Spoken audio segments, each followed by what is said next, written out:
দেখি নাই আমরা, একসময় দেখি নাই আমরা। একসময় কি দেখতাম? রিক্সার পিছনে, সিএনজির পিছনে, এই মুসলমান বিভিন্ন বেবি ট্যাক্সিগুলোর পিছনে সিনেমার পোস্টার লেখা থাকতো। এই পাশে একটা মেয়ে, এই পাশে একটা ছেলে বসে রয়েছে, সিনেমার বিভিন্ন নায়িকাদের ছবি দিয়া একটা ছবির দৃশ্য একটা রিক্সার পিছনে লাগানো থাকতো। কিন্তু এখন কোরআনের রেহাল থাকে, কোরআন শরীফ লেখা থাকে, লেখা থাকে সুবহানাল্লাহ, লেখা থাকে আলহামদুলিল্লাহ, লেখা থাকে আল্লাহু আকবার। কথা ঠিক না? বাসগুলোতে উপরে লেখা থাকে, বাসের সামনে দেশের প্রথম শ্রেণীর যে বাসগুলো, শ্যামলী, হানিফ, সোহাগ, এই জাতীয় দামি গ্রিন লাইনের মতো বড় বড় দামি একবারে প্রথম শ্রেণীর যে বাসগুলো, বিলাসবহুল বাসগুলো, প্রত্যেকটা বাসের গোড়ায় এমনকি দেহের ভিতরে এ মাথার থেকে ওই মাথা কালিমা কচিত লা ইলাহা ইল্লাল্লাহ মুহাম্মাদুর রাসূলুল্লাহ লেখা থাকে, আল্লাহু আকবার লেখা থাকে, সুবহানাল্লাহ লেখা থাকে, আলহামদুলিল্লাহ লেখা থাকে। মানুষ আবার সেই নববী আদর্শের দিকে ফিরতে শুরু করেছে। কথা ঠিক না? দুনিয়ার মানুষ আধুনিকতার ছোঁয়া লাগার কারণে সনের ঘর ছেড়ে দিয়েছিল, দর্শের টিনের ঘর, টিনের ঘর ছেড়ে আরো আধুনিক হয়ে পাকা ঘর, সেমি পাকার পরে এখন ফুল পাকা, ফুল পাকার পরে দিয়েছিল মানুষ কি মোজাইকের দিকে নজর দিয়েছিল, মোজাইক ছেড়ে এখন আধুনিক টাইলসের দিকে আকৃষ্ট। টাইলসের পরে এখন ডাক্তাররা বলতেছে যদি বাঁচতে চাও আবার মাটির ঘরে ফিরে যাও। আল্লাহু আকবার। এখন আবার নতুন করে যত ভবন বিল্ডিং হচ্ছে, আমাদের ঢাকায় যত আধুনিক হোটেল হচ্ছে, হোটেলের ছাউনি সনের, হোটেল সনের ঘর। হোটেলের নাম কি? আমাদের ঢাকা বিশ্ব রুট যেটা আছে, বিশ্ব রুট খিলক্ষেত থেকে নরসিংদীকে যে রুটটা গেছে, এটা 20 কিলোমিটার। খিলক্ষেত থেকে যে রুটটা বসুন্ধরা প্রজেক্টের সাথে দে, এটা বাংলাদেশের শ্রেষ্ঠ রুট। এটা একটা মডেল রুট বানাইছে সরকার, কোটি বিলিয়ন বিলিয়ন টাকা খরচ করে। এই রুটের দুই পাশে এখন যত অত্যাধুনিক হোটেল হচ্ছে, হোটেলের নাম হলো হোটেলের সনের ঘর। হোটেলের নাম কি? হোটেল সনের ঘর, হোটেল কলাপাতা। কি হোটেল? কলাপাতা। হোটেল নঙ্গর, হোটেলের নাম কি? হোটেল নঙ্গর। মানে গর্তের উপরে, পানির উপরে খোঁড়া গেড়ে, খোঁড়ার উপরে তক্তার পাটপত্তন দিয়া সেখানে হোটেল বানাইছে, নাম দিয়েছে হোটেল নঙ্গর। নঙ্গর কাকে বলে? নদীর উপরে, এই মুসলমান, নদীর উপরে বিলের উপরে নৌকা গেরাফি লাগাইলে এটা কি নঙ্গর দিছে। কথা কোন ঠিক না? এখন হোটেলের নাম হোটেল নঙ্গর, হোটেল কলাপাতা, হোটেল সনের ঘর, হোটেল কি সনের ছাউনি। এগুলো শুরু হয়েছে কেন? সব আধুনিকতা শেষ, আবার সেই সনের ঘরের দিকে ফিরে যাও। কথা কোন ঠিক না? মুহতারাম হাজিরিন, সর্বক্ষেত্রে মানুষ আওয়ামী লীগের উপর অতিষ্ঠ, মানুষ বিএনপির উপর অতিষ্ঠ, মানুষ জাতীয় পার্টির উপর অতিষ্ঠ। মানুষ এখন চায় কোরআনের দিকে ফিরে যাও। কথা ঠিক না? সব মার্কা দেখা শেষ, আল কোরআনের বাংলাদেশ। কথা ঠিক না? মানুষ এখন কোরআনের অপেক্ষা করতেছে, আবার সেই সাহাবায়ে কেরামের দিকে মানুষ ফিরে যাচ্ছে। কথা ঠিক না? এ দুস্থ জাহিলি যুগ, বর্বর যুগ, যে যুগের মানুষ মেয়ে কেন জন্ম নিল, আমার ঘরে মেয়ে কেন জন্ম নিল, এই মেয়েটাকে লালন পালন করতে হবে, বিয়ে দিতে হবে, পরের ছেলেকে নিজের ছেলে বানাইতে হবে, জামাই বানাইতে হবে, তাকে বিভিন্ন গিফট সামগ্রী দিতে হবে, সে যেদিন বাড়িতে আসবে মুরগি জবে করতে হবে, নানান ফিটে সিরা মিষ্টির আয়োজন করে তারা খাওয়াইতে হবে, পরের ফুতকে আপন বানাইতে হবে। যে মেয়েটার কারণে এই মেয়ে দুনিয়াতে রাখবো না, এই জন্য মেয়ে জন্ম নিলে জীবন্ত কবর দিয়ে দিত। যেরকম নাউজুবিল্লাহ। এমন বর্বর যুগের মানুষগুলো পর্যন্ত সাহাবায়ে কেরামের এই নববী আদর্শ পায়া তারা দুনিয়ার সমাজকে জান্নাতের সমাজ উপহার দিয়েছিল। কথা ঠিক না? তাদের ঈমানকে আমাদের ঈমানের জন্য মডেল বানানো হয়েছে কিয়ামত পর্যন্ত। যেরকম আল্লাহু আকবার। যতই আধুনিকতার ছোঁয়া লাগুক না কেন, আমার ঈমান যতক্ষণ পর্যন্ত সাহাবীদের ঈমানের সাথে না মিলবে, এতদিন পর্যন্ত আমার ঈমান আল্লাহর কাছে গ্রহণযোগ্য নয়। কথা কোন ঠিক কিনা? আমার আমল যতদিন সাহাবায়ে কেরামের আমলের সাথে না মিলবে, এতদিন পর্যন্ত আমার আমল আল্লাহর দরবারে গ্রহণযোগ্য নয়। আল্লাহ পরিষ্কার বলে দিয়েছেন, আমিনু কামা আমানান নাস, আমিনু কামা আমানান নাস। ঈমান তোমরা ওইভাবে আনো যেভাবে সাহাবায়ে কেরাম ঈমান এনেছে। সুবহানাল্লাহ। তোমরা ঈমান ওইভাবে আনো যেভাবে সাহাবায়ে কেরাম এনেছেন। আল্লাহ অন্য আয়াতের মধ্যে ইরশাদ করেন, ফাইন আমানু বিমিসলি মা আমানতুম বিহি ফাকাদ ইহতাদাও। আল্লাহ বলেন ফাইন আমানু, মক্কার বেঈমানেরা, মদিনার মুনাফিকরা যদি ওইভাবে ঈমান আনতো, কামা আমানতুম বিহি, যেভাবে সাহাবায়ে কেরাম তোমরা ঈমান এনেছো, এইভাবে যদি মক্কার মুশরিকেরা, মদিনার মুনাফিকরা ঈমান আনতো, তোমরা সাহাবীরা যেভাবে ঈমান এনেছো, ফাকাদ ইহতাদাও, তাহলে তারা সরাসরি জান্নাতের হেদায়েতের দিশা পাইতো। সুবহানাল্লাহ। বোঝা গেল সাহাবায়ে কেরামের ঈমানের সাথে আমার ঈমান মিলতে হবে, তাহলে ওই ঈমান গ্রহণযোগ্য। নতুবা মন গড়া ঈমান আল্লাহর দরবারে গ্রহণযোগ্য নয়। কথা ঠিক কিনা? আল্লাহর প্রতি ঈমান আনবো, গায়রুল্লাহর সেবা দাস হব, আল্লাহর প্রতি ঈমান আনবো, বেঈমানদেরকে নিজের গুরু মনে করব। দুর্গা পূজা করে তারা যদি মুশরিক হয়, তাহলে কবর পূজা করার পরে আমিও তো ঈমানদার থাকতে পারি না। কথা ঠিক কিনা? দুর্গা পূজা করলে যদি হিন্দু হয়, দুর্গা পূজা করলে মুসলমান থাকে, আপনারে কোন শয়তানে কইছে? এটাও মুশরিক। কথা ঠিক কিনা? এই জন্য আমার ঈমান সাহাবায়ে কেরাম ঈমানের সাথে মিলতে হবে। আল্লাহ পরিষ্কার বলে দিয়েছেন আমার আমল সাহাবায়ে কেরামের আমলের সাথে মিলতে হবে, নতুবা আমার আমল আল্লাহর দরবারে গ্রহণযোগ্য নয়। আল্লাহ পরিষ্কার বলে দিয়েছেন, ওয়া মাইয়ুশাকিকির রাসূলা মিন বাদি মা তাবায়্যানা লাহুল হুদা ওয়া ইয়াত্তাবি গায়রা সাবিলিল মুমিনিন নুওয়াল্লিহি মা তাওয়াল্লা ওয়া নুসলিহি জাহান্নাম।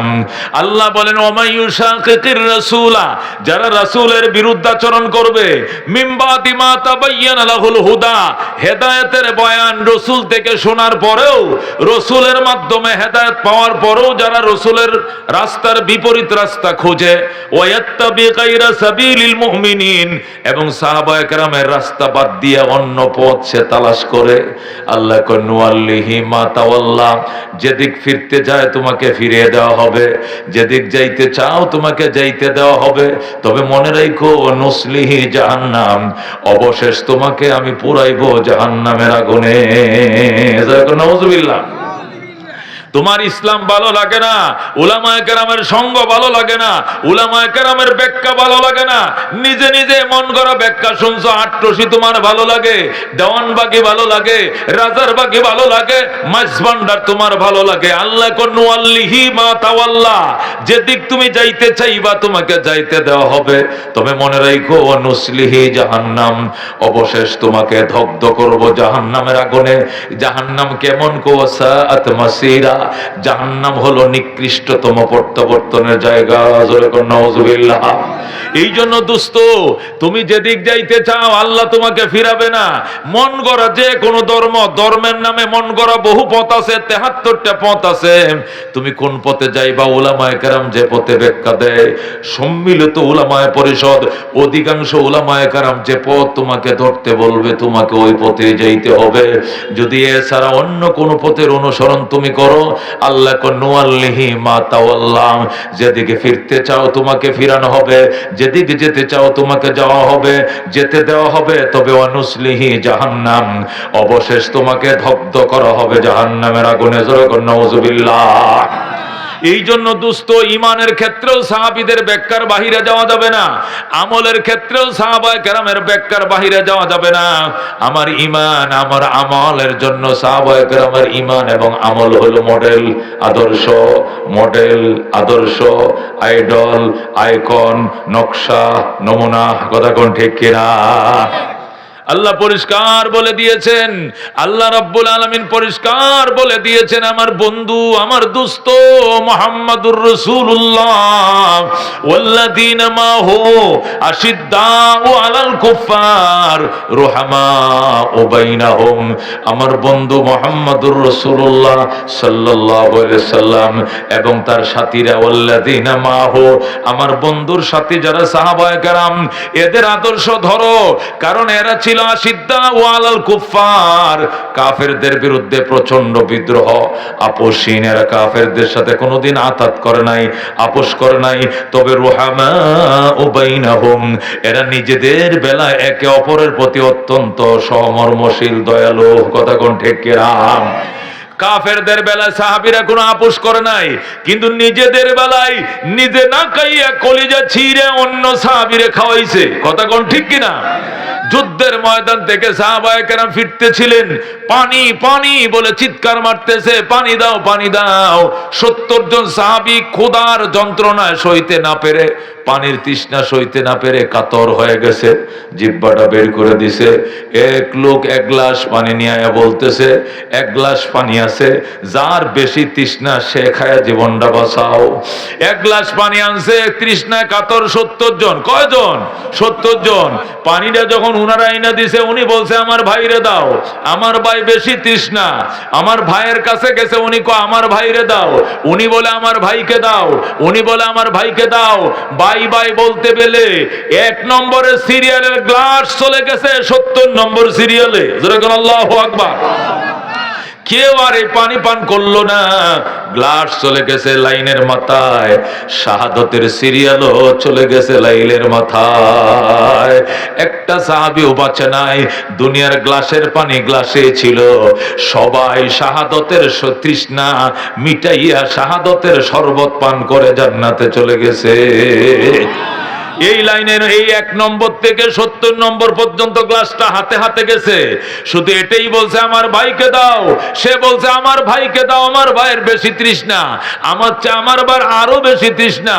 এই বলতে পেতে এ মাতার গ্লাস চলে গেছে ওই মাথায়, এ মাতার শাহাদতের সিরিয়াল চলে গেছে ওই মাথায়। কেউ আর পানি পান করলো না। কত সহমর্মশীল ছিল একের উপরে। আল্লাহ এদের দৃশ্য দেখে আল্লাহ আয়াত নাযিল করে বলেন, ওয়ায়ুসিরুনা আলা আনফুসিহিম ওয়ালাউ কানা বিহিম খাসাসা।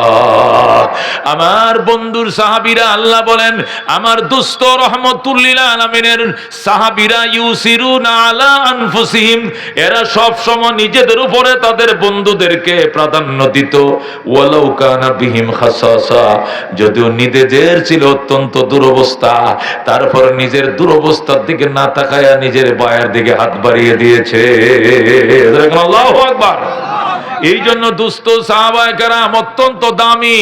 নবী পরিষ্কার বলছেন, আসহাবী কান্নুজুম, আসহাবী কান্নুজুম, আমার প্রত্যেকটা সাহাবায়ে কেরাম আকাশের নক্ষত্রের মতো। ফাবিআইয়িহিম ইকতাদাইতুম ইহতাদাইতুম, যে কোনো একটা সাহাবীর অনুসরণ করবে তুমি ডাইরেক্ট হেদায়েত পাবে। সুবহানাল্লাহ। যে কোন একটা আদনা সাহাবী নবীর 1 মিনিটের সহবত পাইছে, এমন একটা সাহাবীর জীবন যদি অনুসরণ করো তুমি জান্নাত পেয়ে যাইবা, হেদায়েত পেয়ে যাইবা। যেরকম সুবহানাল্লাহ। এই জন্য দোস্ত সাহাবায়ে কেরামের ব্যাপারে অত্যন্ত সাবধান।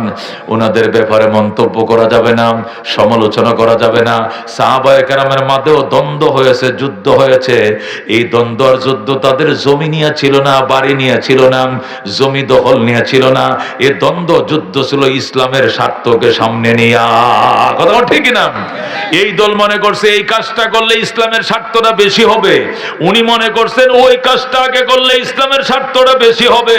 সবাই ইসলামের স্বার্থকে সামনে রাইখাই যুদ্ধ করেছেন, নিজের নফসানিয়তকে সামনে রাইখা তারা যুদ্ধ ঝগড়া করেন নাই। কথা ঠিক কিনা?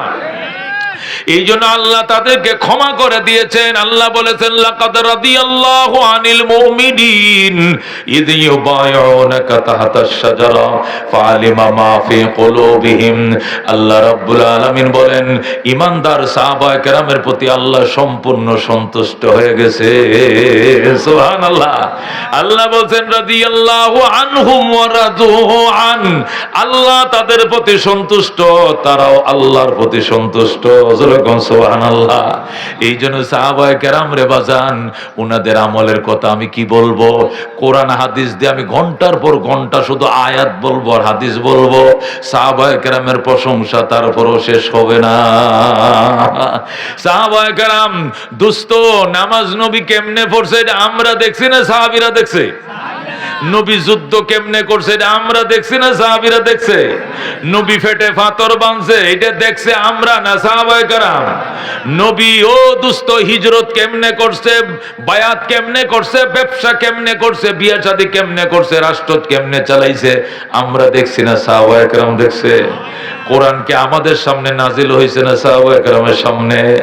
হাদিস কি নবী আমাদের সামনে বলছেন না সাহাবায়ে কেরামের সামনে? এজন্য সাহাবায়ে কেরামের কোনো তুলনা নাই। আল্লাহ রাব্বুল আলামিনের বন্ধু কসম খায় বলছেন, আল্লাহ আল্লাহ ফি আসহাবি লা তাত্তাখিযুহুম গরাদাম মিন বাদি ফামান আহাব্বাহুম ফাবিহুব্বি আহাব্বাহুম ওয়া মান আবগাযাহুম ফাবিবুগযি আবগাযাহুম। শুনছেন এই কথাটা? কবে শুনছেন? শুক্রবারের খুতবায় শুনছেন। এটা কি ফুতি কয় না খোর হাদিস কয়? এটা হাদিস, এটা ফুতি না। আল্লাহ নবী বলেন, ক্বালা রাসূলুল্লাহ সাল্লাল্লাহু আলাইহি ওয়াসাল্লাম আল্লাহ আল্লাহ ফি আসহাবি, আল্লাহর দোহাই, আল্লাহর দোহাই, ও আমার আনেওয়ালা উম্মতেরা শোনো, আল্লাহর দোহাই দিয়ে বলছি, খোদার কসম দিয়ে বলছি, ফি আসহাবি, আমার সাহাবায়ে কেরামের ব্যাপারে সাবধান। লা তাত্তাখিযুহুম গরাদাম মিন বাদি, আমার সাহাবায়ে কেরামকে তোমরা টার্গেট বানাইও না, সাহাবায়ে কেরামকে তোমরা সমালোচনার পাত্র বানায়ও না। ফামান আহাব্বাহুম ফাবিহুব্বি আহাব্বাহুম, যারা সাহাবায়ে কেরামকে মহব্বত করবে, আমি নবীকে মহব্বত করব বলেই তাদেরকে মহব্বত করবে। আল্লাহু আকবার। নবীকে মহব্বত করলে নবীর বন্ধুকে মহব্বত করতে হবে। সাহাবায়ে কেরাম নবীজির বন্ধু, কথা বল ঠিক কিনা? এই জন্য আল্লাহর হাবিব কসম খায় বলছেন, আল্লাহ আল্লাহ ফি আসহাবি।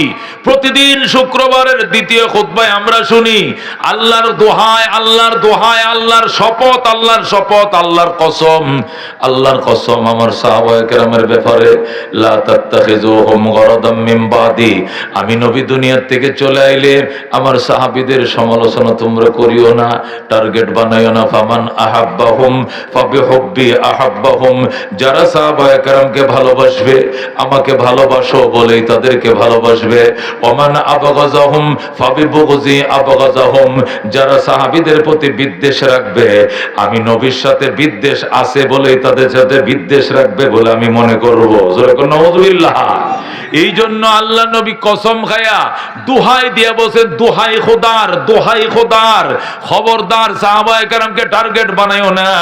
আল্লাহ নবী বলছেন, ক্বালা রাসূলুল্লাহ সাল্লাল্লাহু আলাইহি ওয়াসাল্লাম খায়রু উম্মতি কারনি সুম্মাল্লাযীনা ইয়ালুনাহুম সুম্মাল্লাযীনা ইয়ালুনাহুম। অন্য হাদিসে বলছেন, খায়রুল কুরুনি কারনি সুম্মাল্লাযীনা ইয়ালুনাহুম সুম্মাল্লাযীনা ইয়ালুনাহুম। এটাও শুক্রবারের খুতবায় শুনি, কথা কোন ঠিক কিনা?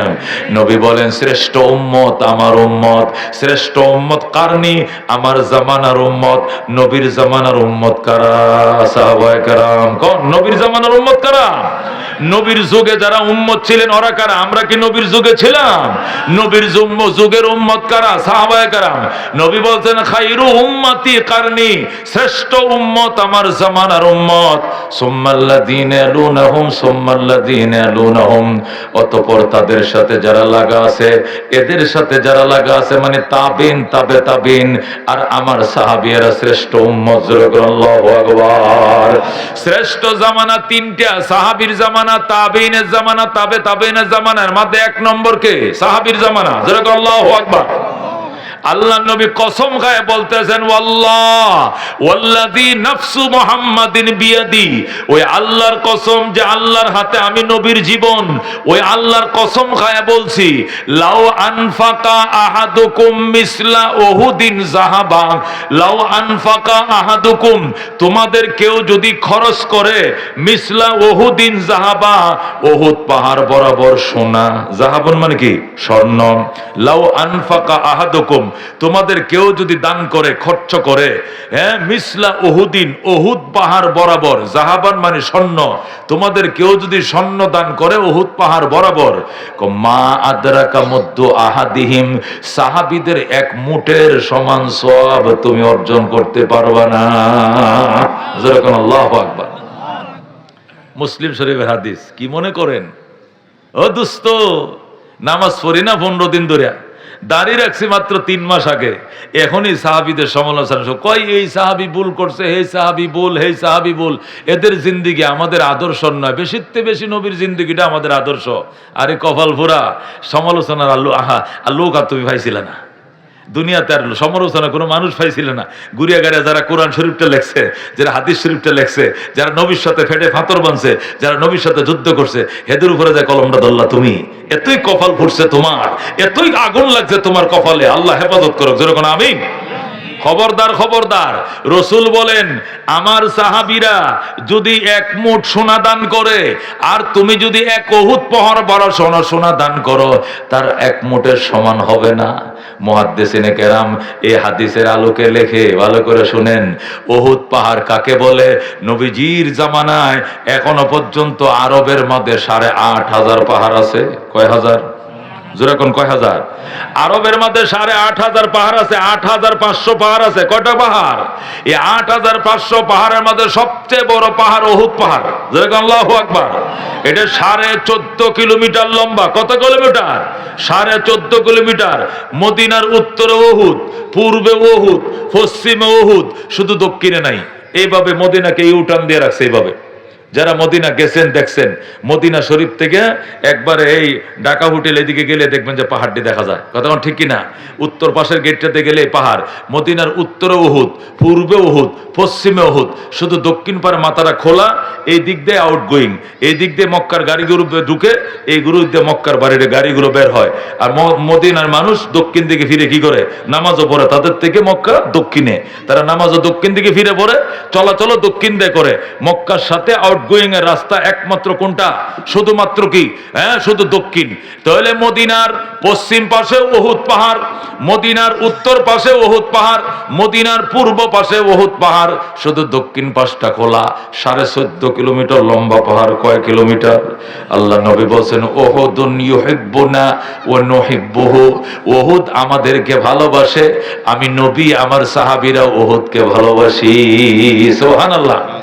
আল্লাহ নবী জামানায় সর্বমোট পাহাড় ছিল কত? 8500। কয় হাজার? পৃথিবীতে 8500 পাহাড়। এখন ছোট ছোট কিছু পাহাড় অবশ্য কাইটা কমায় ফেলছে, এখন 8500 নাই।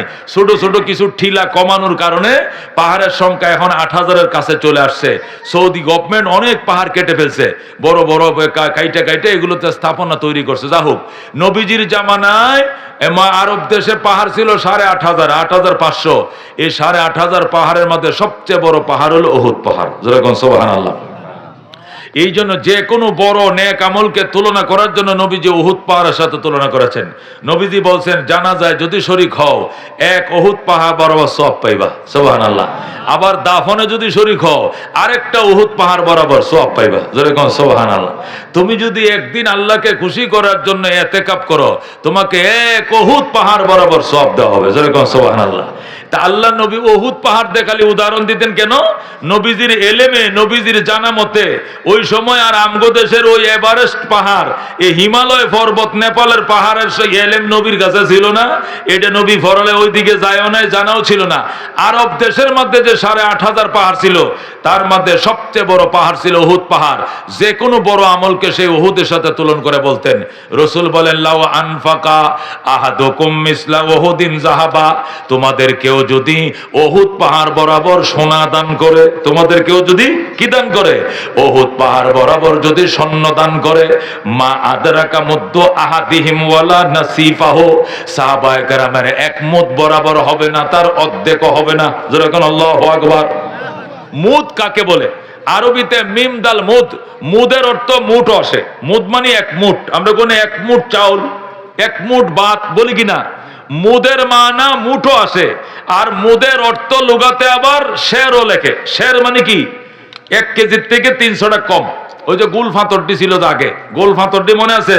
শের 80 শের 1 মন। আর এখন কত? 85 শের 1 কেজি। 80 শের 1 মন, 85 শের কি হয়? 1 কেজি। মানে 1 কেজির থেকে 300 টাকা কম। এটাকে কি বলে? শের বলে। এই শেরকে আরবিতে মুদ বলে। রাসূল বলেন আমার সাহাবীরা 1 মুদ মানে 1 শের সোনা দান করবে। আও নসিফা, নসিফা মানে নিসফ, অথবা আধা সের সোনা দান করবে। আমার সাহাবী আধা সের সোনা দান করবে, আর তোমরা সাধারণ উম্মত এক উহুদ পাহাড়, মানে 14.5 কিলোমিটার লম্বা উহুদ পাহাড় সবটা স্বর্ণ হয়েছে, পুরো স্বর্ণের মালিক তুমি হইছো, আর এই পুরো সোনাটাই তুমি আল্লাহর রাস্তা দান করছো।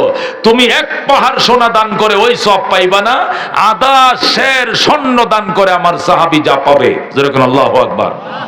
এবার আন্দাজ করে দেখো মুসলমান, রসুলের এই সহিহ হাদিসের আলোকে উলামায়ে কেরাম লেখে, এবার উম্মত চিন্তা করো সাহাবায়ে কেরামের ঈমান এবং ইখলাস কত উঁচু ছিল, যে তারা এক মুঠ সোনা দান করে আর আমি এক পাহাড় দান করি, তারপর তাদের সমান হয় না। যেরকম আল্লাহু আকবার। তাম দুনিয়ার সমস্ত উলামায়ে কেরাম একমত, as-সাহাবাতু কুল্লুহুম উদুল, সমস্ত সাহাবায়ে কেরাম সত্যের মাপকাঠি মাপকাঠি মাপকাঠি। যেরকম আল্লাহু আকবার। আহলুস সুন্নাহ ওয়াল জামাতের সকল উলামায়ে কেরাম একমত যে সাহাবায়ে কেরাম ছিলেন কি সত্যের মাপকাঠি।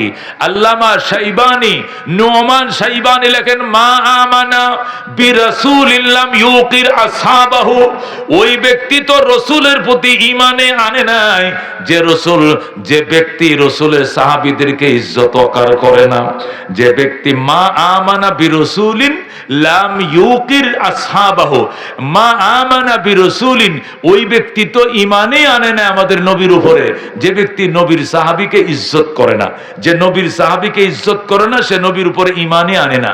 শিয়ারা আবু বকরকে ইজ্জত করে না, শিয়ারা উমরকে ইজ্জত করে না, এরা বলে লানাতুল্লাহ আলাইহিমা, এদের উপরে আল্লাহ লানত, এরা আলীর থেকে খেলাফত জোর করে নিয়ে গেছে, উসমান থেকে খেলাফত জোর করে নিয়ে গেছে, এরা জালেম। এই জন্য এরা নবীর রওজা জিয়ারত করলেও আবু বকর উমরের রওজা জিয়ারত করে না। এই জন্য আহলুস সুন্নাহ জামাতের আকীদা হলো শিয়ারা কাফের। শিয়ারা কি? সমস্ত শিয়ারা কাফের। এই জন্য আমরা শিয়াদেরকে নিয়ে কোনোদিন গর্ব করি না যে এরা তো মাশাআল্লাহ হামাসের পক্ষে যুদ্ধ করতেছে, ইসরায়েলের বিপক্ষে যুদ্ধ করতেছে, এরা দুনিয়াতে ইসলাম প্রতিষ্ঠা করে লেব, একটা বিরাট শক্তি আমাদের।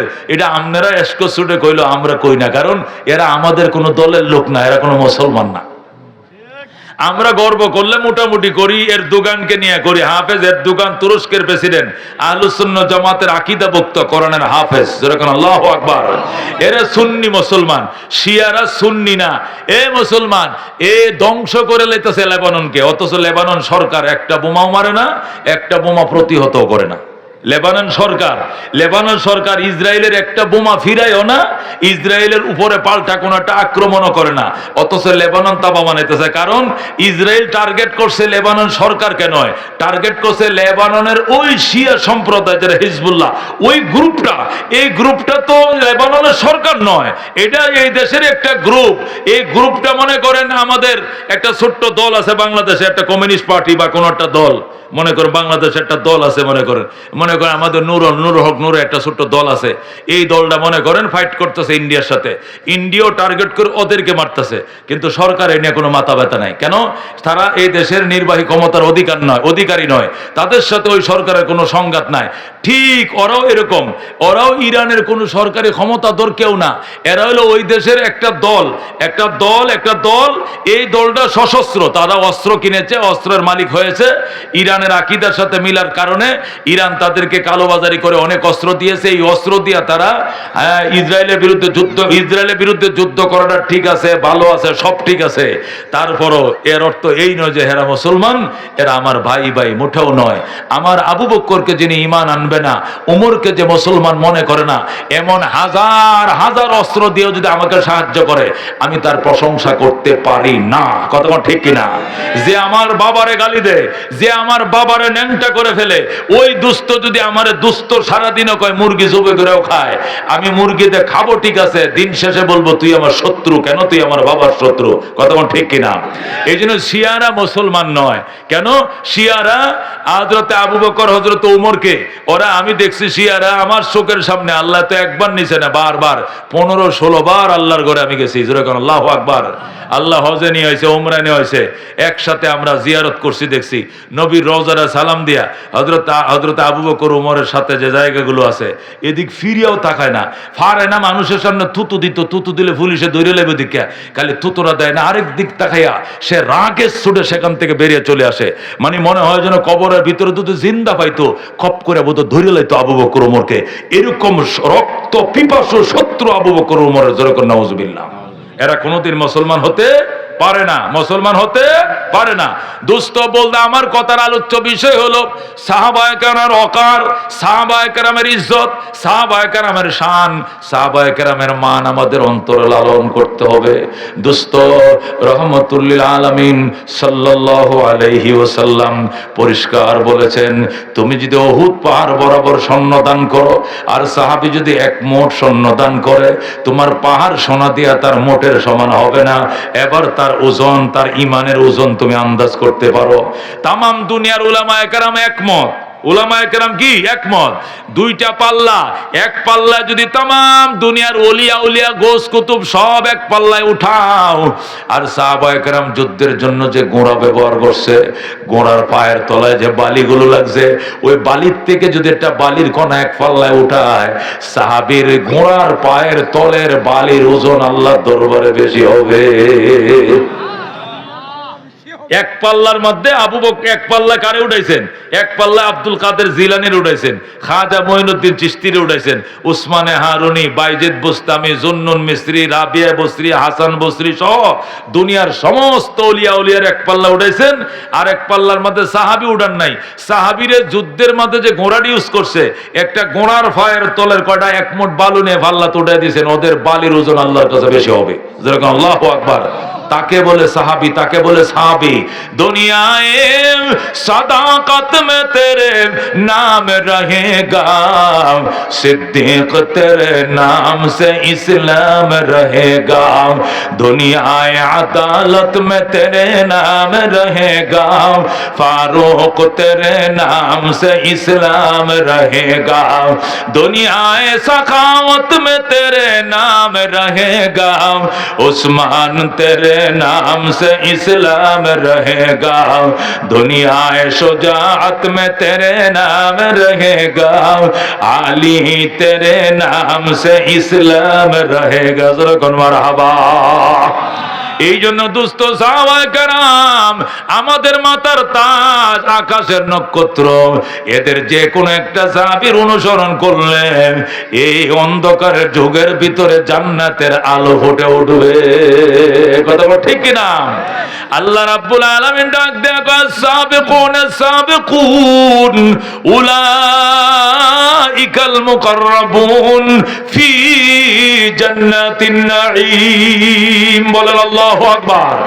আল্লাহ বলেন সাবিকুন সাবিকুন, অগ্রগামীরা অগ্রগামী থাকবে, অগ্রবর্তীরা অগ্রবর্তী থাকবে।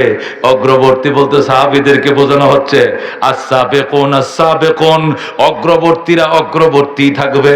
মানে যারা ঈমান আনছে সবার আগে, এরা জান্নাতেও যাবে সবার আগে। কথা ঠিক কি না? সবার আগে ঈমান আনছে কে? যেরকম কে আনছে? সবার আগে ঈমান আনছে কে? সাহাবায়ে কেরাম। আল্লাহ এই কথাই বলছেন, সাবিকুন সাবিকুন, অগ্রবর্তীরা অগ্রবর্তী থাকবে, উলাইকাল মুকাররাবুন, তারা নৈকট্যপ্রাপ্ত, ফি জান্নাতিন নাঈম, নিয়ামত সমৃদ্ধ জান্নাতে। আল্লাহ অগ্রবর্তীরা অগ্রবর্তী থাকবে, আল্লাহর নৈকট্যতে লাভ করবে, নিয়ামত সমৃদ্ধ জান্নাতে। যেরকম সুবহানাল্লাহ। এর আগে কেউ জান্নাতে যাবে না, নবীর অন্য কোন নবীর উম্মত যেতে পারবে না। আমাদের নবীর সাহাবীদের আগে শুধু নবীরা জান্নাতে যাবে, এছাড়া কেউ জান্নাতে যাইতে পারবে না। যেরকম আল্লাহু আকবার। এ দোস্ত, আল্লাহ নবী সাল্লাল্লাহু আলাইহি সাল্লাম উহুদের ময়দানে 1000 সাহাবায়ে কেরাম নিছেন। কয় হাজার? 1000 ইমানদার মুজাহিদ, 1000 মুজাহিদ নিয়ে উহুদের ময়দানে গেছেন। কাফের ছিলেন 3000। কাফের কয় হাজার? কাফের ছিল 3000, আর নবীর দলের লোক ছিল 1000। প্রথম কয় হাজার ছিল? 1000। আল্লাহ নবী 1000 মুজাহিদদের নেতৃত্ব দিতেছিলেন, কাতারবন্দি করতেছিলেন, আর আবু সুফিয়ান কাফেরদের পক্ষে 3000 1000 কাফেরের নেতৃত্ব দিতেছিল। তখন এই 1000-এর ভিতরে 300 ছিল মুনাফিক। কয়শো ছিল মুনাফিক? 300 জন ছিল মুনাফিক। এদের নেতাও ছিল আব্দুল্লাহ ইবনে উবাই ইবনে সালুল। আব্দুল্লাহ ইবনে উবাই সেও ছিল এই দলের ভিতরে।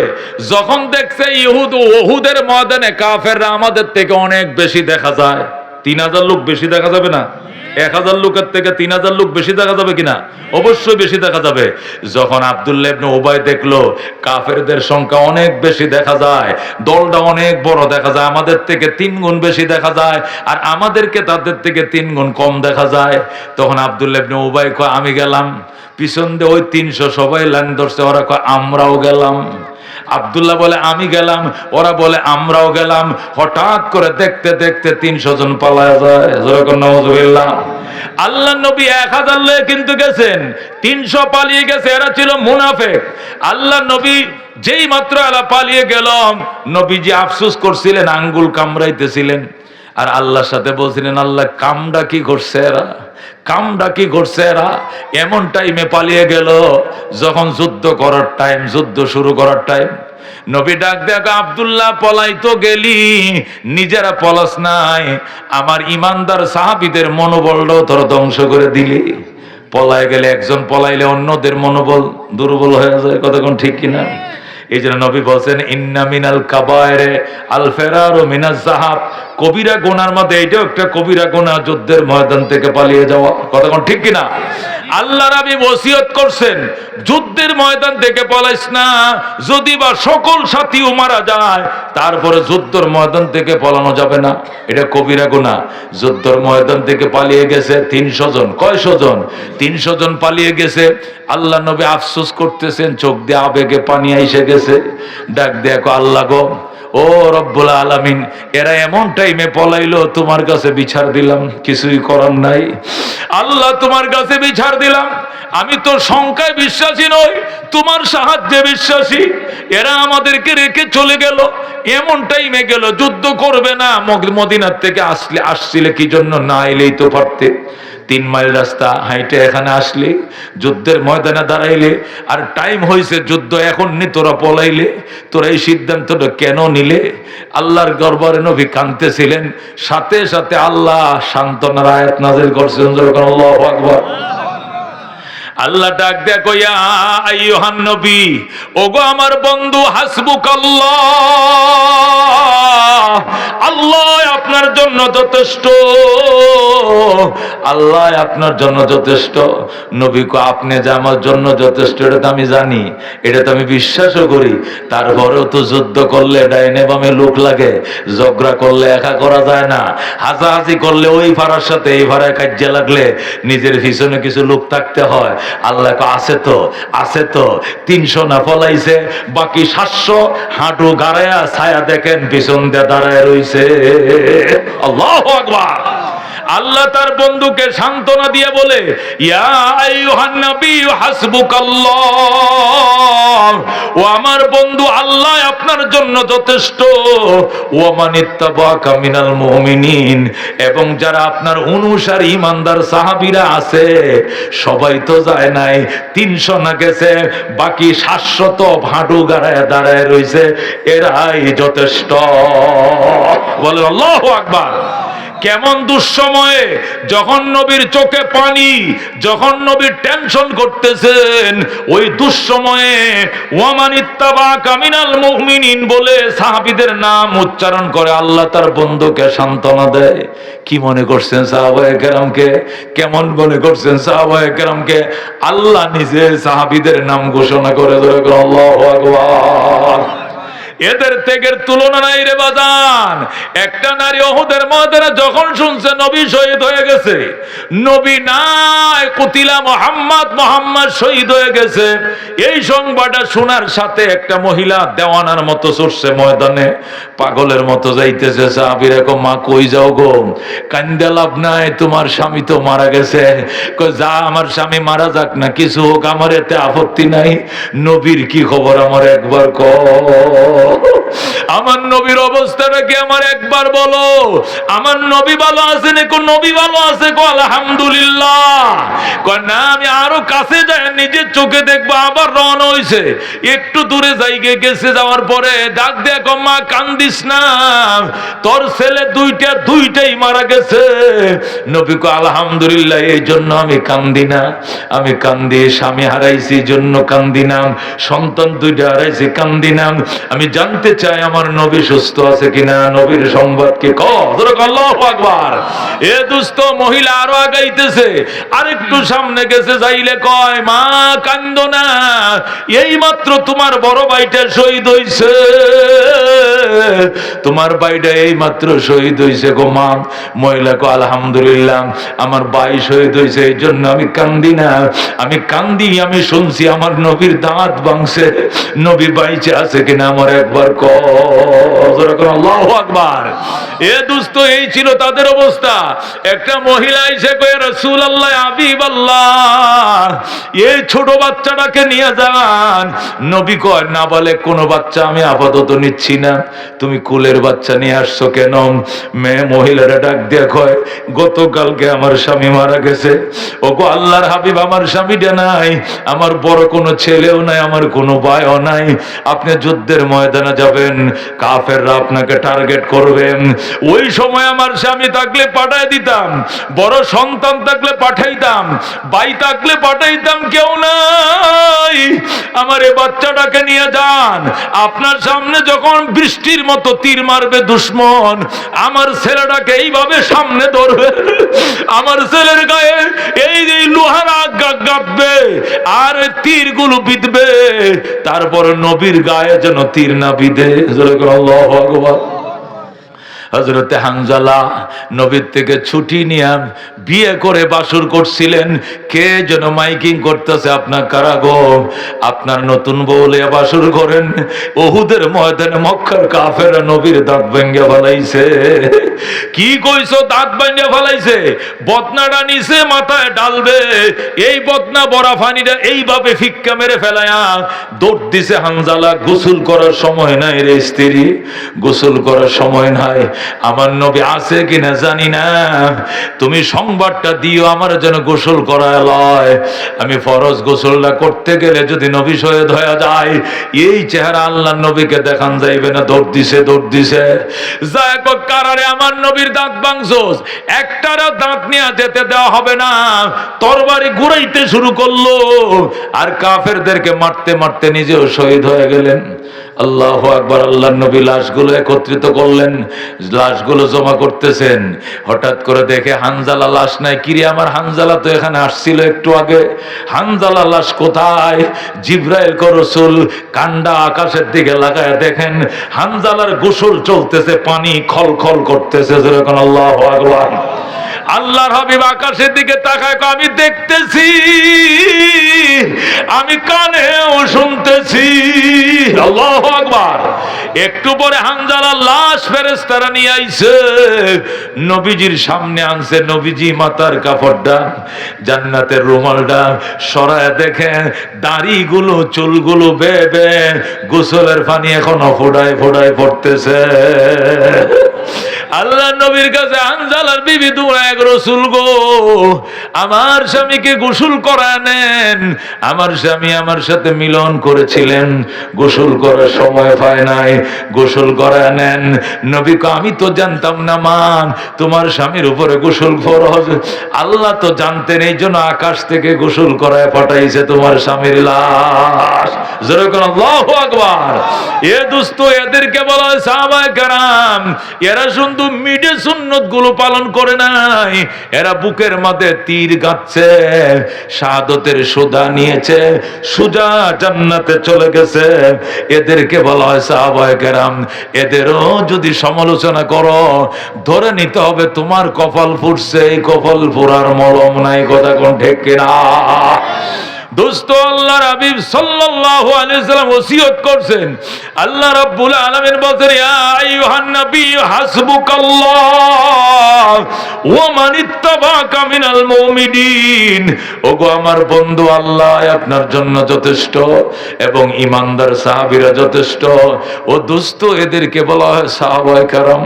আজকে সাহাবায়ে কেরাম ওই বর্বর যুগে আল্লাহর কোরআনকে প্রতিষ্ঠা করার কারণে যেরকম জাহিলি যুগকে জান্নাতের যুগ বানাইছিল, এখনো বাজান এই বৈষম্যের যুগে যদি সাম্য প্রতিষ্ঠা করতে হয়, সাহাবায়ে কেরামের নমুনায় কোরআনের আইন ছাড়া বিকল্প ব্যবস্থা নাই।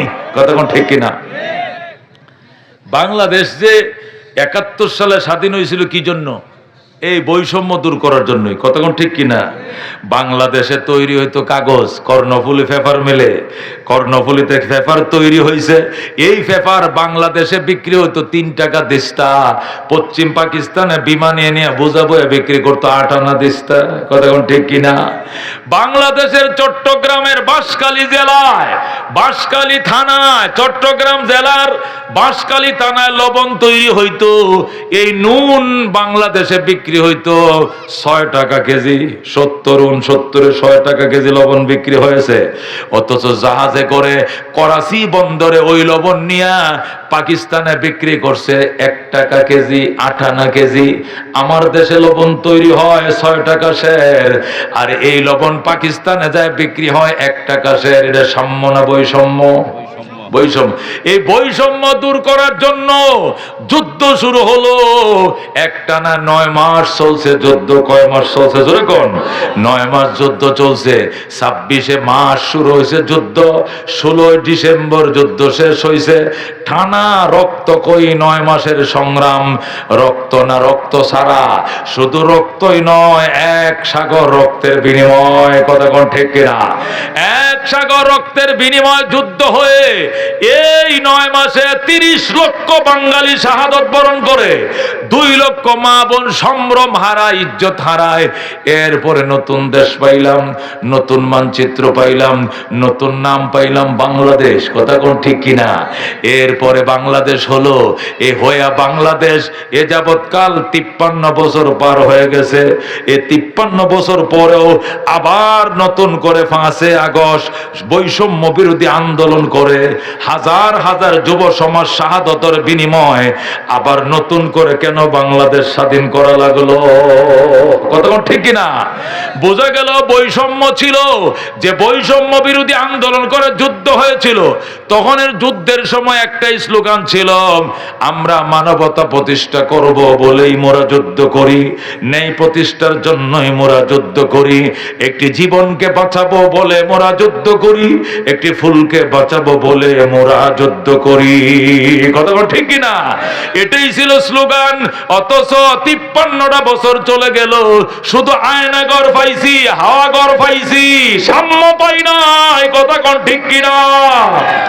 আয়নাগর হয়েছে, বৈষম্য হয়েছে, কিন্তু সাম্যর মধ্যে না সফাই নাই। কিয়ামতের ফজর হয়ে যাবে, আরো ৩০০ বছর, ১০০০ বছর যদি শাসন করে এইভাবে একদল যাবে, আর একদল আবে, লাভ হবে না বাজান। একে যেই লাও হেই কদই হবে। একটাই পথ আছে আমাদের সামনে খোলা, সেটা হলো ওমরে ফারুক যেভাবে কোরআন প্রতিষ্ঠা করার কারণে এই জাহিলি সমাজ সোনালী সমাজ হয়েছিল, ওইটাই আনতে হবে। কথা কোন ঠিক কিনা? বাংলাদেশ ১,৫৫,০০০ বর্গ মাইলের ছোট একটা দেশ বাংলাদেশ। হযরত ওমর যে দেশ চালাইছে, এটা ছিল ২,৫৫,০০,০০০ বর্গ মাইল। আল্লাহু আকবার। এই ২,৫৫,০০,০০০ বর্গ মাইলের পৃথিবী হযরত ওমর ফারুক রাদিয়াল্লাহু তাআলা আনহু শাসন করেছেন। মানুষ মানুষের উপরে বৈষম্য তো করেই নাই, একটা পশু পর্যন্ত একটা পশুর বিরুদ্ধে বৈষম্য করার সাহস পায় নাই। কথা কোন ঠিক কিনা? পানিটা দেন তো, একটু জিকির করেন, লা ইলাহা, জোরে লা ইলাহা।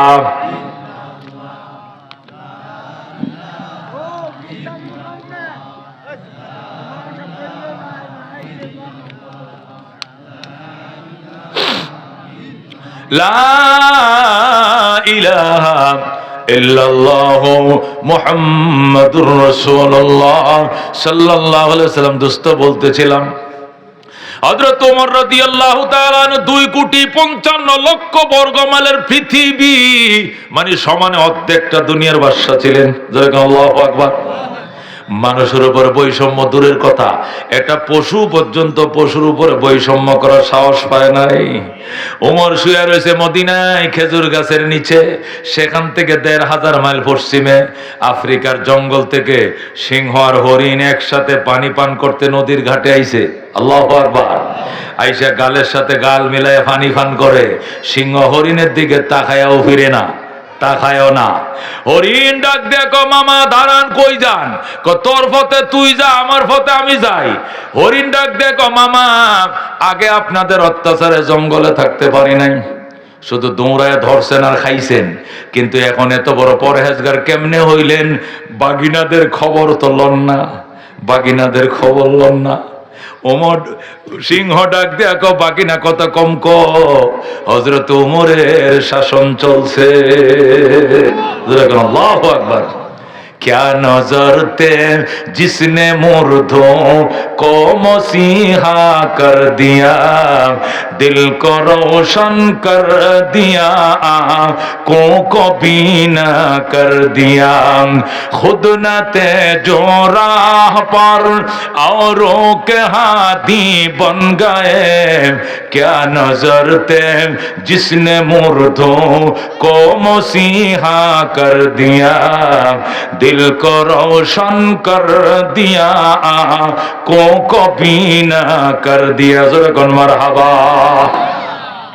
হযরত ওমর রাদিয়াল্লাহু তাআলা আনহু শুয়ে রয়েছে মদিনায়, 1,500 মাইল পশ্চিমে আফ্রিকার জঙ্গল থেকে সিংহ আর হরিণ এক ঘাটে পানি পান করে, কেউ কারো দিকে তাকানোর সাহস পায় না।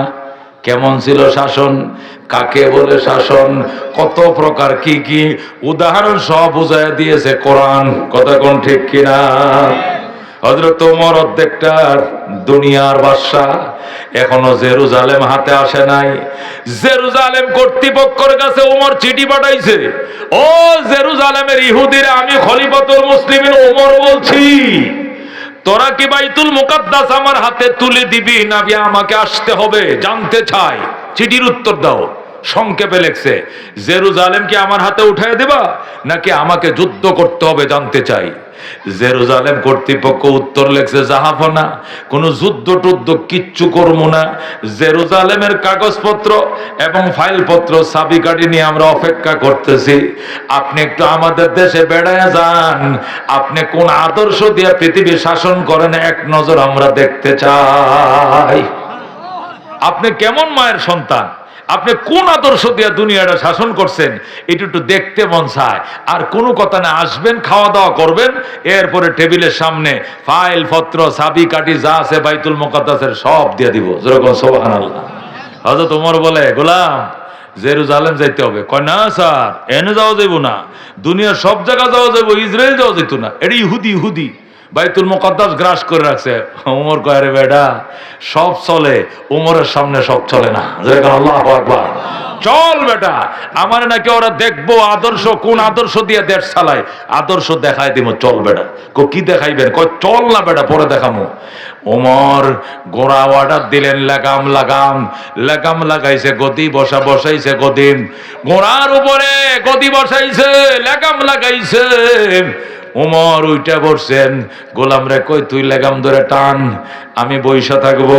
হযরত ওমর বইসা রইছে, গোলাম লাগাম ধরে টানতেছে। যাইতে যাইতে যাইতে 3 মাইল গেছে। কয় মাইল? 3 মাইলে 1 মঞ্জিল হয়। কয় মঞ্জিল? 3 মাইল গেছে, 1 মঞ্জিল হইছে। ওমর গইনা রাখছে কয় মাইল হইছে, 3 মাইল হইছে। 3 মাইল যাওয়ার সাথে সাথে ওমর কয়, ফুললি স্টপ, জায়গায় ব্রেক করো। ব্রেক করো কয় কেন? নাস্তা করবেন না, নামাজ পড়বেন না, জিরাইবেন না, কি জন্য দাঁড়াইবেন? ওমর কয়, তোরে তো বলতে হবে না কি জন্য দাঁড়াইবো, তোরে দাঁড়াইতে কইছি, দাঁড়া। গোলাম জায়গায় দাঁড়াইছে। ওমর লাফ দিয়ে ঘোড়ার থেকে নামছে, নাইমে কয়, তুমি ওমর, তুমি আবার ঘোড়ায় উঠে বসো। ওমর অর্ধেক জাহানের বাদশা, এখন লাগাম ধরে টানবে। এখন অর্ধেক জাহানের বাদশা লাগাম ধরে টানবে, আর ওমরের খরিদা গোলাম ওমর উটের পিঠে বসে থাকবে। যেরকম আল্লাহু আকবার। গোলাম কয় স্যার এটা আমি পারতাম না। কয় কি লেগা? কয় এটা সম্ভব না। আপনি অর্ধেক জাহানের বাদশা, আপনি লেগাম ধরে টানবেন আর আমারে বসায় রাখবেন, আসমান ভেঙে পড়বো আমার মাথায়, আসমান ভেঙে পড়বো, আমি পারতাম না। ওমর কথা বাড়া, আমি যেটা বলছি সেটা কর, কথা কম কর। ওমর দমক দিছে, গোলাম যায় উঠছে, গোড়া উটের ফিটে উঠে ওমরে টানতেছে উট, আর গোলাম দোয়া ইউনুস পড়তেছে লা ইলাহা ইল্লা আনতা সুবহানাকা ইন্নী কুনতু মিনাজ জালিমিন। ওমর কয় তুই মুসিবতের কালমা ফরজ কি লেগে? হেই তুই মুসিবতের কালমা ফরজ কেন? মুসিবত কি আইছে? কয় ঠাড়া পড়তে পারে আমার মাথায়, ঠাড়া পড়তে পারে, নইলে আসমান ভেঙে পড়তে পারে, কারণ অর্ধেক জাহানের বাদশা লাগাম ধরে টানে আর আমি গোলাম ফেরবুত, গোলাম আমি বয়ে রয়েছি, আসমান ভেঙে মাথায় পড়বে। এই জন্য দোয়া ইউনুস পড়তেছে লা ইলাহা ইল্লা আনতা সুবহানাকা ইন্নী কুনতু মিনাজ জালিমিন। ওমর কথা কম কবড়া, কি তুই মুসিবতের কালমা পড়স? তোর কবরে তুই যাবি, আমার কবরে আমি যাব। আমার কবরে তুই যাবি না, তোর কবরে আমি যাব না। আল্লাহ যদি জিজ্ঞাসা করে ওমর অর্ধেক জাহানের বাদশা তো আমি আল্লাহ নিজেই তোরে বানাইছিলাম, তোরে যে রক্ত মাংস দিয়ে বানাইছিলাম, এই গোলামটারে তো একই রক্ত মাংস দিয়ে বানাইছিলাম, সারা পথ তুমি উটের ফিটে বসা ছিলা, গোটা রাস্তাটা গোলাম রে দিয়ে টানাইছ, এত বড় জুলুম তুমি ওমর কেমনে করলা? এই জবাব আমি ওমর দিতে পারবো না। আল্লাহু আকবার। সুতরাং সারা রাস্তা এইভাবেই চলবে। এক মঞ্জিল তুমি টানবা, আমি বসবো, পরের মঞ্জিল আমি টানবো, তুমি বসবা, দেখা দিব আদর্শ কাকে বলে। এটাই সাম্য, এটাই মানবিক মর্যাদা, এটাই ন্যায় বিচার। এটা রহমতুল লিল আলামিন আমাদেরকে শিখাইছে। আল্লাহু আকবার। হযরত ওমর রাদিয়াল্লাহু তাআলা আনহু এইভাবে দুস্থ চলতেছে, বদলা বদলি করে, সর্বশেষ সিরিয়াল আইছে, গোলামে বসবে, ওমরে টানবে। লাস্টের ডা যখন জেরুজালেমের ইহুদিরা ফুলের মালা টালা নিয়ে দাঁড়ায় রইছে, একবারে লাল গালিচা সংবর্ধনা দিবে, এখন গোলাম কইতেছে স্যার এখন যদি আমার সিরিয়াল আই তো আলহামদুলিল্লাহ, যদি আমনের টানা সিরিয়াল আহে এই সিরিয়ালটা আমারে দিয়া দিবেন, পরে আমি রাস্তায় যাই আপনারা ডবল সিরিয়াল দিব। তারপরেও এখানে আপনি নিজের এত ছোট বানায়েন না, কারণ মালা পরাইবে, ওই দেখেন মালা নিয়ে দাঁড়ায় রয়েছে, মালা তো সব গোলামরে পরাইব, কারণ আপনারা তো চিন্তু না। এই জন্য আপনি ওমর কয় চুপ বেটা, এরা আদর্শ দেখার জন্য দাঁড়ায় রয়েছে, আদর্শের জন্য আমাকে ডাইকে আনছে, আদর্শ দেখায় দেব ইসলাম কাকে বলে, কত প্রকার কি কি। আল্লাহু আকবার। দোস্ত যেই কথা সেই কাজ, সিরিয়াল আসছে, ওমরে টানবে, গোলামে বসবে। গোলাম যায় উঠে বসছে, ওমর টানতেছে, ইহুদিরা আইসা মালা পরাইতেছে গোলাম রে। গোলাম ডাক দেখো স্যার আমি না, আমি না, উনি আমিরুল মুমিনিন, উনারে মালা পরান, উনারে পরান, আমি গোলাম, আমি গোলাম। গোলামের ভূত, গোলাম তুই কেন বইছস উটের ফিটের উপরে? কইটা উনারে জিজ্ঞান আমি কইতে পারি না। ডাক দেখো আপনি নে ওমর? কহ ইউকালু, আপনি কি আমিরুল মুমিনিন? কই ইউকালু, হ্যাঁ লোকেরা তো বলে। তা আমনে লাগাম ধরে টানেন কেন? কই এটা ইসলামের সৌন্দর্য, আগের মঞ্জিল উনি টানছে, পরের মঞ্জিল অর্ধেক জাহানের বাদশায় টানবে। আল্লাহু আকবার। ও দুস্থ, একে বলা ইসলাম। এই কোরআনের শাসন যতদিন পর্যন্ত প্রতিষ্ঠা হবে না দুনিয়াতে শান্তি, শুধু মনের শান্তি হবে, দিলের শান্তি হবে না, মুখের শান্তি হবে, বুকের শান্তি হবে না, যে এলাও হে কদুই হবে, কেউ কম নয়। এই জন্য বাংলাদেশের ভবিষ্যৎ যদি করতে চাও, কোরআনকে সংসদে পাঠাও। কথা ঠিক কিনা? মনের মাঝে শুধু এই বেদনা, আসবে কবে সেই সূর্য সেনা, যারা করবে জারি কোরআনে যে ধরায়, যারা করবে জারি কোরআনে যে ধরায়, যাদের অভাবে আজ এই হতাশা পূরণ করিবে যারা জাতির আশা, তাদেরই পথ যে আমি অসহায়। ধরায় করব জারি কোরআনে যে ধরায় যারা করবে জারি কোরআনে যে ধরায় মনের মাঝে শুধু এই বেদনা আসবে কবে সেই সূর্য সেনা যারা করবে জারি কোরআনে যে ধরায় মারহাবা।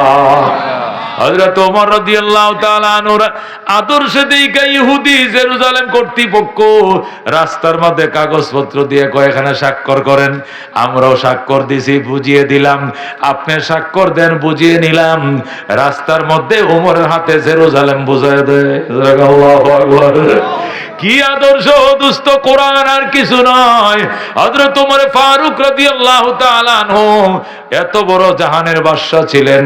রাত্রি বেলায় কাঁদতেন, আল্লাহ আমার রাজ্যের ভিতরে একটা কুকুর পর্যন্ত যদি নিষ্ঠুর অত্যাচারের শিকার হয়, বৈষম্যের শিকার হয়, তাহলে তোমার কাঠগড়ে আমাকে এক পায়ে দাঁড়িয়ে জবাব দিতে হবে। একটা মানুষ দূরের কথা, একটা কুকুর যদি না খায়া থাকে, এর জবাব তোমার দরবারে আমার দিতে হবে। আমার শাসন এরিয়াতে তুমি 100% ইনসাফ প্রতিষ্ঠা করার সুযোগ দাও। ওমর ফারুক রাদিয়াল্লাহু তাআলা আনহু রাত্রিবেলা বেরিয়ে যাইতেন ওই প্রজাদের অবস্থা জানার জন্য। হযরতে আব্বাস রাদিয়াল্লাহু তাআলা আনহু রাসূলের চাচা আব্বাসকে নিয়ে রাত্রিবেলায় হযরত ওমর বেরিয়ে গেলেন। যাইতে যাইতে পাহাড় পাড়ি দিয়ে পাহাড় পাড়িয়ে দিয়ে পাহাড় গুহার ভিতরে ঢুকলেন। ঢুকে দেখলেন এক ঘরের মধ্যে বাতি জ্বলতেছে, বাচ্চারা কাঁদতেছে। উমর দরজায় টুক্কা দিলেন, দরজা খোলেন। বাচ্চারা কান্দে কেন? কয় বাচ্চারা খোদায় কাঁদতেছে। আপনাদের ঘরে কি আহার নাই? কয় না, মহিলা চুলার তলে জাল দিতেছে, ডেকসির নিচে জাল দিতেছে। তুমি জাল দেও, কি পাকাইতেছ? কিচ্ছু পাকাই না। জাল দেও কেন? পানি দিছি ডেকসির মধ্যে, এরপরে পাথর দিছি, এরপরে জাল দিতেছি। বাচ্চারা যেন বুঝে এই তো রান্না হয়ে গেছে। বাচ্চাদেরকে বাইল দিয়া ঘুম পাড়ায় দেওয়ার জন্য আমি পাথর দিয়া পানি ঢেলে পানির তলে জাল দিতেছি। হযরত ওমর কায়দা দিছে। ওমর ডাক দিয়ে মারে, খলিফাতুল মুসলিমিন কি তোমাদের দেশে আসে না? কয় না, উনি তো তাকে মদিনায় রাজধানীতে, উনি কি আর গ্রামে আইবনি গরিবের খবর নেবেনি? হযরত ওমর ডাক দিয়ে ওমর রে, আল্লাহর দরবারে তুই কি জবাব দিবে?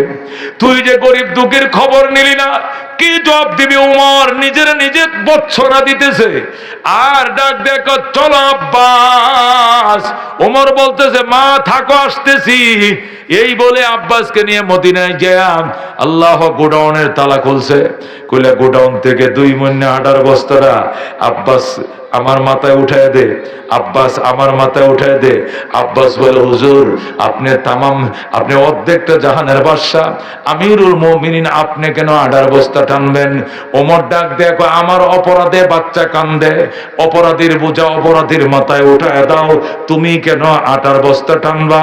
তুমি তো অপরাধ করো নাই, অপরাধ করছে হযরত ওমর। হযরত আল্লাহু আকবার। হযরত আব্বাস আটার বস্তা উঠায় দিছে। এই আটার বস্তা নিয়ে ওমর কাঁধে করে ওই পাহাড়ের ভিতরে যায়, দরজার মাঝে ধ্রিম করে নামাইছে বস্তা। নামায় কয়, মা গামলা লং, আটার খামির বানাও, রুটি বানাও, খোলা দাও, বাচ্চাদেরকে আমার সামনে খাওয়াও, হাসি ফুটাও, এছাড়া আমি যাব না।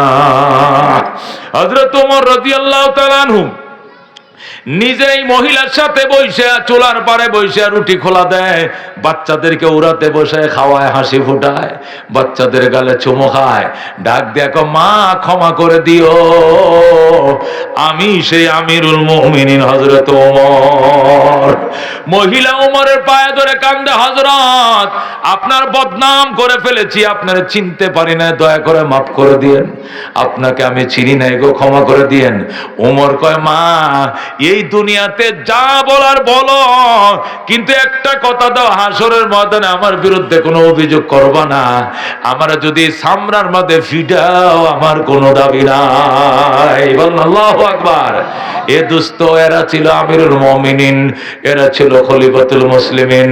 এই জন্য আল্লাহ রাব্বুল আলামিন পরিষ্কার বলে দিয়েছেন, ওয়া কাদা রাব্বুকা, হে আমার বন্ধু, আপনার রবের সিদ্ধান্ত, আপনার রবের রেজিস্ট্রেশন, আপনার আপনার রবের রেজুলেশন দুইটা। এক নম্বর হলো আল্লাহ তাবুদু ইল্লা ইয়া, হুকুম চলবে, আইন চলবে, ইবাদত চলবে একমাত্র কার? আল্লাহর। আইন চলবে একমাত্র কার? আইন চলবে একমাত্র আল্লাহর, হুকুম চলবে একমাত্র আল্লাহর, ইবাদত চলবে, গোলামি চলবে, দাসত্ব চলবে একমাত্র আল্লাহর। দুই নম্বর ওয়াবিল ওয়ালিদাইনি ইহসানা, খেদমত চলবে মা বাবার। খেদমত চলবে কার? মা বাবার খেদমত না কইরা ফির বাবার খেদমত করো, বান্ডারি বাবার খেদমত করো।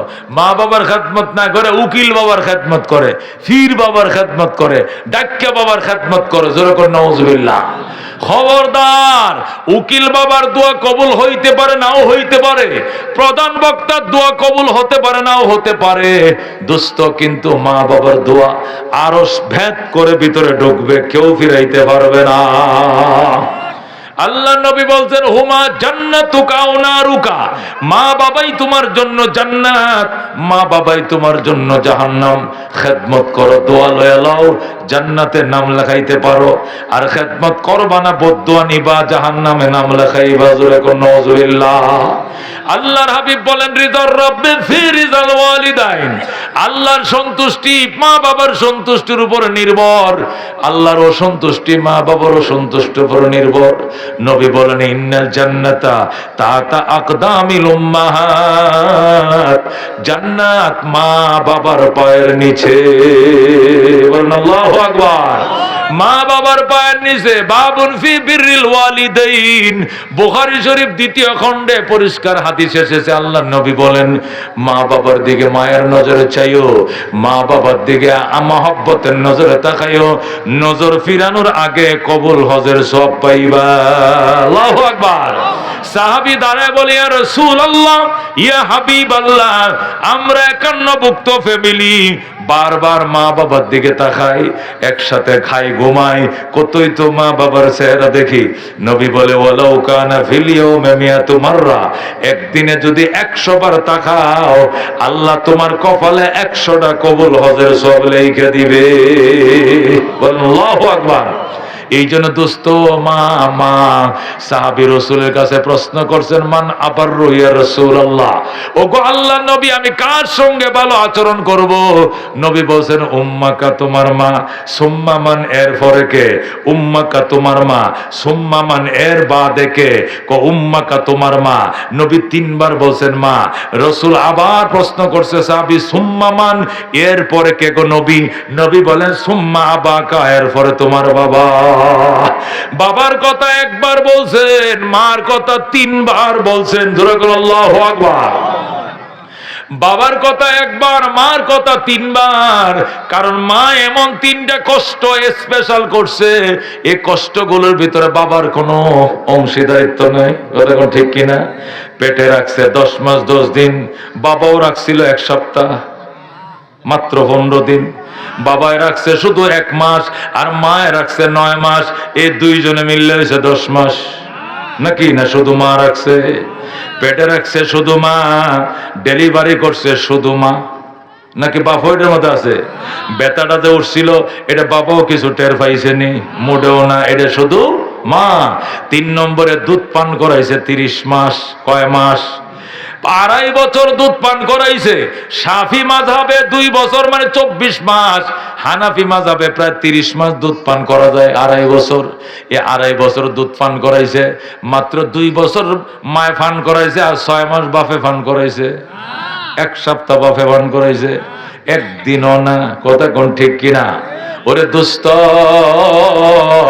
এই 3টা কাজ, 1 নম্বরে পেটে ধারণ করা, 2 নম্বরে ডেলিভারি করা, 3 নম্বরে দুধ পান করানো। এই 3টা কাজ শুধু একা একা মায় করছে, বাবার কোনো পার্টনার নাই। আদর করছে, মাও করছে, বাবাই করছে। কুলে নিছে, বাও নিছে, বাবাও নিছে। কাপড় চোপড় মাও কিনা দিছে, বাবাও কিনা দিছে। লেখাপড়া বাবাও করাইছে, মাও করাইছে। আদব আখলাক বাবাও শিখাইছে, মাও শিখাইছে। কথা কোন ঠিক কিনা? কিন্তু ওই 3টা জিনিস মা শুধু একা করছে। এই জন্য নবী সুম্মা উম্মাকা উম্মাকা উম্মাকা, তোমার মা, তোমার মা, তোমার মা, ময় আকার মা 3 বার বলছে আল্লাহ। কথা কোন ঠিক কিনা? 3 বার বলছে নবী মা, ময় আকার মা। এই নামটা বড় বরকতময়। ম ম ম দিয়া মক্কা, ম দিয়া মদিনা, ম দিয়া মসজিদ, ম দিয়া মন্দির, ম দিয়া মুবারক, ম দিয়া মজিদ, ম দিয়া মুনব্বর। কথা কোন ঠিক কিনা? ম দিয়া মক্কা, ম দিয়া মদিনা, ম আকার মা আমার কলিজার টুকরা মা। কথা কোন ঠিক কিনা? এ দুস্থ আল্লাহ নবী ডাক দিয়ে কয় মা বাবার দোয়া আর আল্লাহর আরশের মধ্যে কোনো পার্টিশন না, ডাইরেক্ট কবুল। আল্লাহু আকবার। আল্লাহর হাবিব সাল্লাল্লাহু আলাইহি সাল্লাম নিজের মারে হারায়া পাগলের মতো হয়ে গেছে। দাদারে কয় দাদা ভাই আমার আম্মায় কই? আমার আম্মায় না বেড়াইতে গেছিল। কই? বেড়াইতে গিয়ে বাবার বাড়িতে মারা যায় আমিনা, সেখানে চলে ত্রাইকে আসছে। এই জন্য মাঝে মাঝে আব্দুল মুত্তালিব বলতো তোর মা নাই, তোর দুধ মারে সিডি লেখ। এই জন্য নবী দুধমার কাছে খবর পাঠাইতেন। হযরত হালিমা সেই তায়েফ থেকে চলে আসতেন ছেলে দেখার জন্য। মাঝে মধ্যেই তিনি বুধবারে আসতেন মক্কায়। এই জন্য বুধবার দিন নবী তায়েফের রাস্তার দুয়ারে দাঁড়ায় থাকতেন। সাহাবীরা বলতেন রাসূল কার জন্য অপেক্ষা করেন? আমার আম্মা আইতেছে। আল্লাহু আকবার। যখন হযরত হালিমা সাদিয়া আসতেন নিজের গায়ের চাদরটা নবীজি বিছায়া দিতেন, বলতেন মা আমার গায়ের চাদর তোমারে পরাইয়া দিলাম, মা তোমার কি খাইতে মন চায় তুমি বলো, আমি কলিজা ছিদ্র করে তোমারে খাওয়াবো গো মা। ও দোস্ত, এই জন্য মারে আদর করি। হযরত মুআয ইবনে জাবাল বলেন আমি যখন ইয়ামেনের গভর্নর হই তখন নবী আমাকে 10টা ওসিয়ত করছিলেন। কয়টা? তার মধ্যে একটা ওসিয়ত ছিল ওয়ালা তাওয়াক্কালনা ওয়ালিদাইক, এ মুআয মা বাবার নাফরমানি করিস না। ওয়াইন আমারাকা, যদিও তোর মা বাবা তোরে হুকুম করে আনতাখরুজা মিন আহলিকা ওয়া মালিকা, বউ ছেড়ে দেওয়ার জন্য কয় বউ ছাড়তে হবে, সম্পদ ছেড়ে দিতে বলে, চাকরি ছেড়ে দিতে বলে চাকরি ছাড়তে হবে, তবু গো মা বাবা ছাড়া যাবে না। আল্লাহু আকবার। এ দোস্ত মা ছাড়া যাবে না। মা বলছে পুত্রে এই যে মাইয়া বিয়ে করছো চামড়াটা সুন্দর ঠিক আছে কিন্তু চরিত্র ভালো নয়, তাড়াতাড়ি বিদায় দে। সাথে সাথে বলতে হবে 1 2 3 চলে যাও বাপের বাড়ি। আমার মা বলছে তোমাকে ছেড়ে দেওয়ার জন্য। তামাম দুনিয়া একদিকে, আমার মা একদিকে। কথা কোন ঠিক কিনা? তালাক দিতে হবে মায়ের কথায়, বাবার কথায় বউ, তারপরও মা বাবার তালাক দেওয়া যাবে না। ঠিক কিনা? হযরত ইব্রাহিম আলাইহিস সালাম থাকতেন ফিলিস্তিনে, তার ছেলে ইসমাইল থাকতেন মক্কায়। ইসমাইল বড় হইছে, বিয়ের যোগ্য হইছে। মক্কার মানুষ ইসমাইলকে জোর করে বিয়ে করাই দিছে। ইসমাইলকে আমার আব্বাই এসে বিয়ে করাইবো, তোরা বিয়ে করাইস না। কিন্তু মক্কার মানুষকে তোর বাপে মাঝে মধ্যে আয় কোন দেয়া যায় জানি না, এই জন্য আমরাই বিয়ে করাই দিলাম। মক্কার মানুষ ইসমাইলকে বিবাহ করা দিয়েছে। ইসমাইল বউয়ের মুখটাও দেখে নাই, না দেখা ঘরের বাহিরে তাইকা বাবার কাছে চিঠি লেখছে, বাবা গো তোমার ইসমাইলকে মক্কার মানুষ বিয়ে করাই দিছে, তুমি পুত্রবধূ দেখে যাও, তুমি যদি সমর্থন দাও পছন্দ করো তাহলে সংসার করব, নতুবা সংসার করব না। এই বলে ইসমাইল ঘরের বাহিরে দূরে দূরে থাকে, ঘরে ঢুকে না। বেগমরা কয় তুমি থাকো আমি পরে আসবো। মেয়েটা ঘরে থাকে, ইসমাইল ঘরের বাইরে বাইরে ঘুরে। ইব্রাহিম চিঠি পাইছে, রওনা দিছে মক্কায়, 15 দিনে মক্কায় আসছে। আইসা ইসমাইলের ঘরের দুয়ারে দাঁড়ায় ডাকে, ইসমাইল রে আমার ইসমাইল, আমি পুত্রবধূ দেখার জন্য এসেছিলাম, দরজা খোলো। ইসমাইল তো ঘরে নাই, উনি তো একটু দূরে দূরে থাকেন। ইসমাইল ইসমাইল করে ডাকতেছে, মহিলা ঘরের ভিতর থেকে কে আপনি? ইসমাইল বাড়িতে নাই, পরে আইসেন, যান পরে আইসেন। ইব্রাহিম কো কিরি আমি পুত্রবধূ দেখতে আইছি, পুত্রবধূ আমার পরে আইসেন, ঘটনা কি? এটা কেমন পুত্রবধূ? ইব্রাহিম ডাক দেখো মা আমার ইসমাইল কই বাড়িতে নাই, কই গেছে কোথায় তো জানি না, কবে আসবে কোথাও তো জানি না। কেমন আছো গো মা? ভালো নয়। সংসার কেমন চলছে? কই সুবিধার না, বিয়ার পরে জামাইয়ের মুখ দেখি না। এ দোস্ত যেই মাত্রই কথাগুলো বলছে ইব্রাহিম ডাক দেয়া কয় মা আমার ইসমাইল আসলে কইও আমি আবার আসবো গো মা। আমি গেলাম, ইসমাইল আসলে কইও আমি আবার আসবো।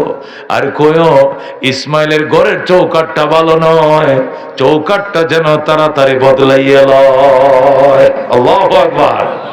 এটা ভালো নয়, এটা যেন বদলায় লয়। এই কথা বলে ইব্রাহিম চলে যায়।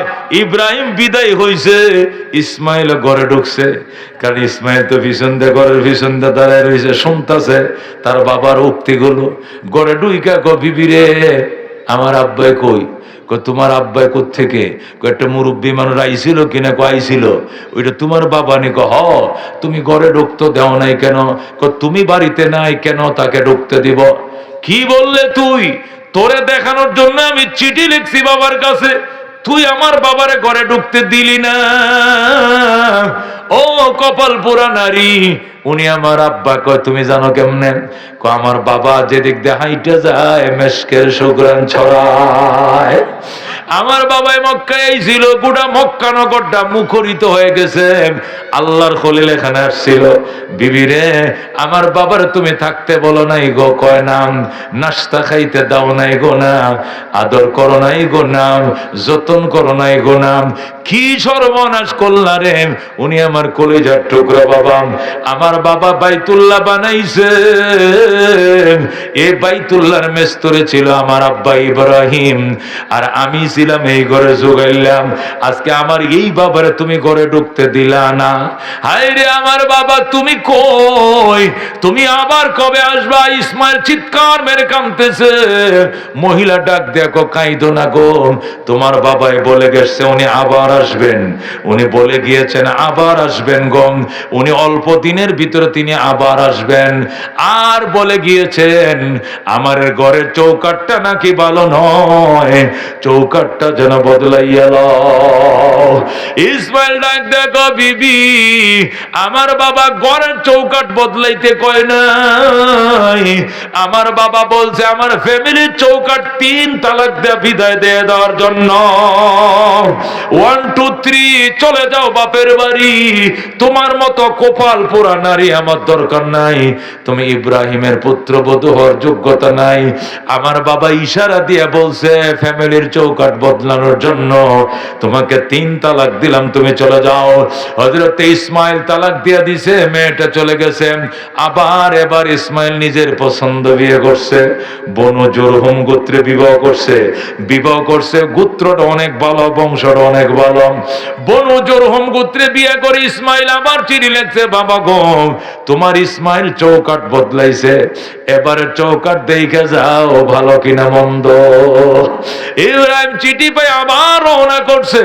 আল্লাহর খলিল মক্কা নগরে আইসা ইসমাইলের ঘরের দুয়ারে দাঁড়ায় আগের মতো ডাকা শুরু করছে, ইসমাইল রে, আমার ইসমাইল।